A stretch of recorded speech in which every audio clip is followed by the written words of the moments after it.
Hi, everybody. I'm glad you're joining us as we are working our way through the book of Proverbs in July. As you may have already noticed, it can be a strange little book in some ways. In the first few chapters of Proverbs that you've read so far, we find out, we're told that really Solomon is the one who is the fount of all wisdom, right? He was the king that really, when God asked him what he wanted to be able to make wise decisions. And so this is a collection of what people would say are probably mostly his writings, probably some others as well. But wisdom literature began with Solomon. Now, when we think about wisdom, we sometimes think about wisdom as IQ or how smart someone is, right? But it's deeper than that when we think about wisdom, especially wisdom in the Bible. In Proverbs, it's something that comes with experience. It's something that deeply involves the truth of life, right? I mean, wisdom involves that truth that in many ways is also just common sense when you think about how people work and about how the world works. Now, of course, to any of those truths, there is the rule, which is what most of Proverbs, I would say, involves, and then there is the exception to the rule, right? And so you have a verse like, train up a child in the way that they should go, and they won't stray from it as they grow older. Paraphrased, of course.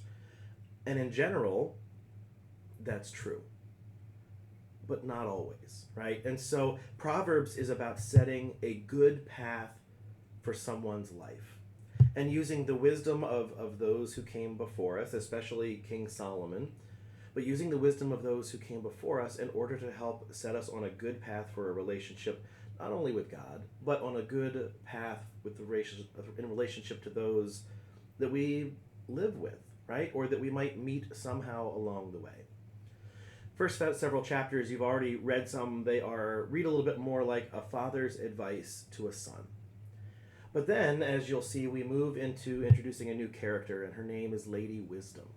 She's the one who beckons to people, to humanity, to follow her, to follow God's wisdom. That's what she leads us and calls us and draws us to, and to not be led astray by the calls of the world, by the voices that want us to follow our own wisdom instead of God's wisdom.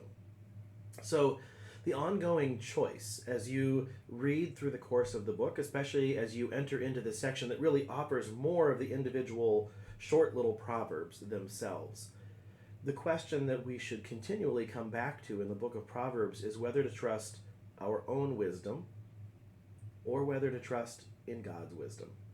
So enjoy as you continue to read. I would invite you to pick a few of your favorite Proverbs, maybe put them in the comments if you would.